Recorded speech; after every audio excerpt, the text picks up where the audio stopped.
On connaît tous les échecs, ce monument du jeu intellectuel, le roi des jeux de stratégie. Bien sûr. Mais imaginez un instant, un concurrent moderne, un jeu pensé dès sa création pour être non seulement accessible aux enfants dès la maternelle, Ce qui est déjà un défi. oui, mais aussi pour résister aux intelligences artificielles les plus puissantes. Ah, le grand sujet du moment. C'est toute la promesse du GIPTO, les jeux intelligents de poursuite pour tous, et de sa fédération, la FIGIP. Pour en parler, on s'est plongé dans un ouvrage de son créateur, Grigory Tomsky, qui détaille cette vision assez folle. Et c'est vraiment une vision globale qu'on va essayer de décortiquer. On va voir comment un simple jeu de société, qui a eu soutien d'UNESCO dès ses débuts... Ce qui n'est pas rien. Non, ce n'est pas rien. Et comment ce jeu a l'ambition de devenir un système éducatif complet, un mouvement culturel, et même un champ de recherche scientifique à part entière. On est très loin du simple jeu qu'on sort le dimanche après-midi. Absolument. Et pour comprendre l'audace du projet GIPTO, je pense qu'il faut d'abord faire un détour par son grand frère, l'ogre des jeux intellectuels, les échecs. Incontournable. Ce qui m'a surprise dans les documents, c'est de réaliser à quel point sa popularité en URSS, elle n'avait rien de spontané. C'est une véritable politique d'État martelée avec des slogans comme « les échecs aux travailleurs ». Oui, on n'était pas dans le loisir, mais dans l'outil de construction idéologique. C'est un point fondamental. Ah oui. L'État soviétique a pris en main le financement, l'organisation du mouvement échecien dès 1924. L'objectif était limpide, faire de l'URSS la première puissance mondiale aux échecs. Pour prouver la supériorité du régime. Exactement. Prouver la supériorité intellectuelle du nouveau régime socialiste. C'était une arme de soft power avant l'heure. Et cette structure a permis de produire des générations de grands maîtres. L'histoire de la FIDE, la Fédération internationale, le montre bien. C'est un modèle complexe, quoi. Très complexe, bâti sur un siècle de politique et de business. Et ce modèle, ce géant, a été frappé par un véritable tremblement de terre en 1997. Le fameux match. Oui, ce fameux match où l'ordinateur Deep Blue bat le champion du monde en titre, Garry Kasparov. C'est plus qu'une défaite, c'est une crise existentielle qui secoue tout le monde des échecs. La question qui se pose est brutale en fait. Bon joué. Quelle est encore la valeur de l'excellence humaine dans ce domaine ? Exactement, et les conséquences ont été profondes, durables. Du coup, la FIDE a été obligée de changer complètement son fusil d'épaule. Ils ont dû revoir leur marketing, en gros. Carrément. L'argument de vente n'était plus « les échecs, c'est le summum de l'intelligence humaine », puisque la machine avait pris cette place. Ils ont dû repositionner le jeu. Comme un sport de masse, un outil éducatif et un patrimoine culturel. La montagne ayant été conquise par la machine, il fallait en quelque sorte redéfinir l'intérêt de la randonnée. C'est une bonne image. Et ça a aussi ouvert la boîte de Pandore d'un autre problème. Ah oui, qui est aujourd'hui un véritable fléau pour le jeu à tous les niveaux. La triche assistée par ordinateur. C'est une menace constante sur l'intégrité même des compétitions. Donc, on a les échecs face à un mur existentiel à cause de l'IA.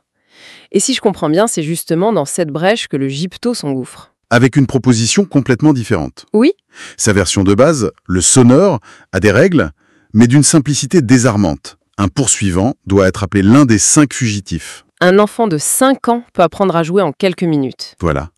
Mais derrière cette simplicité se cache une complexité redoutable. C'est le cœur de sa conception, sa raison d'être. Le GIPTO est présenté comme un défi presque insurmontable pour une IA. Et ce, pour des raisons mathématiques très précises. Lesquelles ? La première, c'est que, contrairement aux échecs, qui ont un nombre de parties possibles fini, un nombre astronomique, on est d'accord, le jeu sonore, lui, possède un nombre infini de stratégies possibles. Attendez une seconde. Infini. Sur un plateau de jeu qui a des bords et un nombre fini de pions. Ça me paraît complètement contre-intuitif. C'est normal. Comment c'est possible ? C'est ça la clé de sa résistance à l'IA. C'est exactement ça. Il faut imaginer que le pion n'est pas sur une grille comme aux échecs, où il va de la case A1 à la case A2. Il y a une infinité de choix de direction.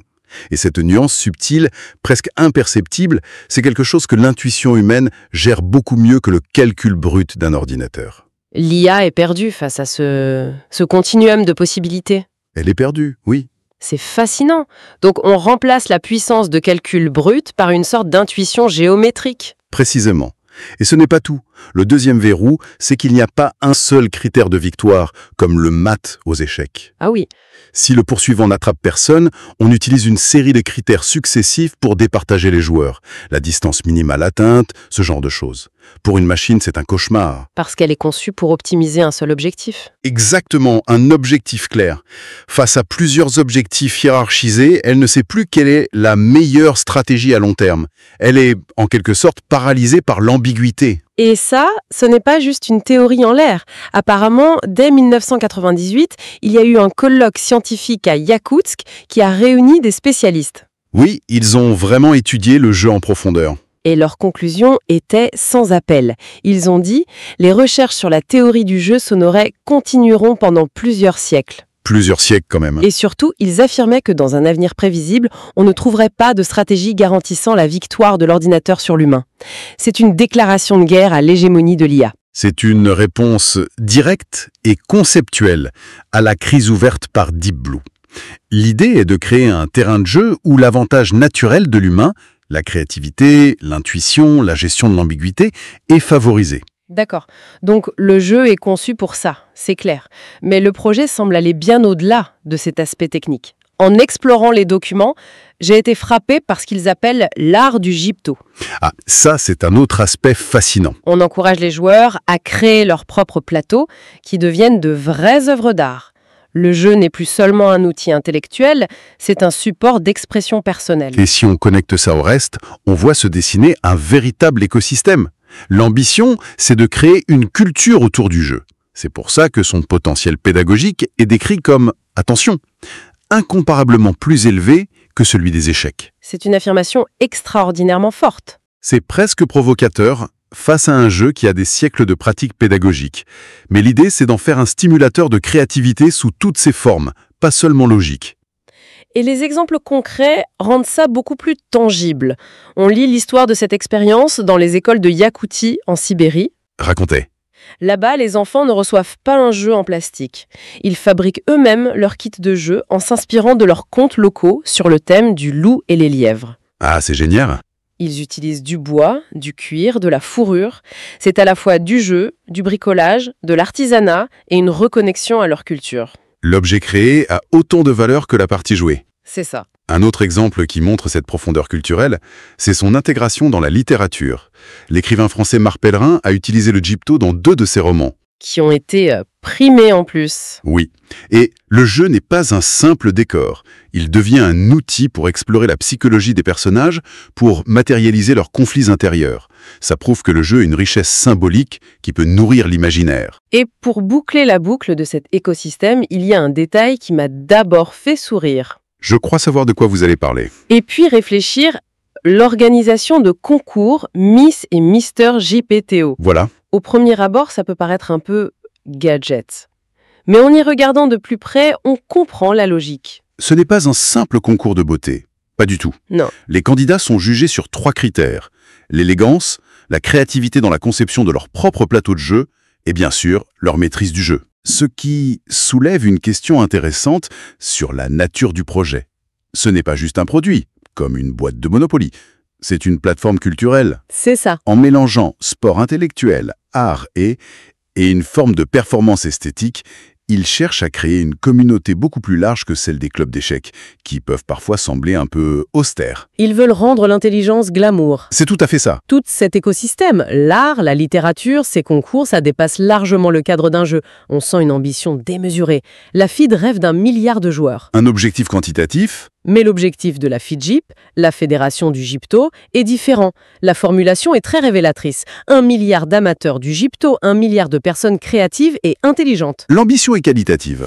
C'est une excellente question. Est-ce que ce n'est pas un peu utopique ou juste du bon marketing? Voilà. Ça pourrait sonner creux si ce n'était pas soutenu par une stratégie très concrète qui repose sur plusieurs piliers. Le premier, c'est le projet de plateforme en ligne Gyptoland. Imaginé dès 2011. Oui, et par Arsène Tomsky. Et ce nom, il change tout. Ce n'est pas n'importe qui.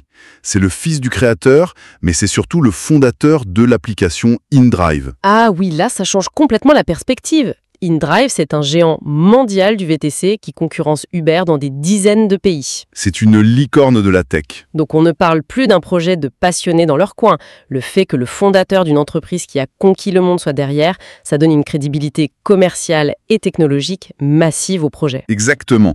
Ça suggère qu'ils ont les moyens et l'expertise. Le deuxième pilier, c'est la structure internationale. Ils s'appuient énormément sur leur lien historique avec l'UNESCO.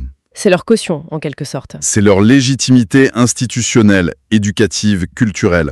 Ça leur permet de créer un réseau qui n'est pas perçu comme purement commercial, mais comme une mission.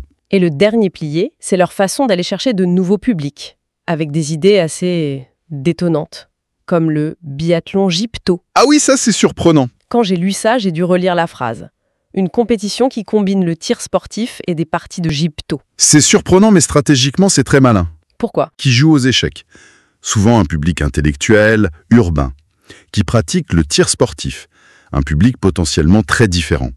En combinant les deux, on crée une discipline hybride qui peut attirer des gens qui ne seraient jamais entrés dans un club de jeux de stratégie. C'est une façon de décloisonner complètement la pratique. Tout à fait. Alors, que retenir de toute cette exploration ? Pour moi, le JIPTO se présente comme bien plus qu'une simple alternative aux échecs. C'est un projet global, presque un manifeste, qui veut fusionner le jeu, l'éducation, l'art, avec cette mission très claire de stimuler la créativité. C'est un projet fascinant, c'est vrai. Presque utopique dans son ambition et porté par la vision d'un seul homme, Grigory Tomsky. Il tente de bâtir un écosystème mondial pour rivaliser avec des institutions centenaires comme la FIDE. Et le défi et une viabilité commerciale à grande échelle. C'est tout le défi de transformer une idée brillante en une industrie pérenne. Et pour finir, avec une pensée à méditer, l'auteur évoque l'utilisation du Gypto pour la diplomatie publique et la politique d'image. Ça fait écho à ce qu'on disait au début sur les échecs et l'URSS. Le soft power. Exactement. Et ça soulève une question pour l'avenir. Un jeu intellectuel, surtout s'il est associé à des valeurs de créativité, d'innovation, peut-il devenir un outil de soft power pour une région ou un pays au XXIe siècle ?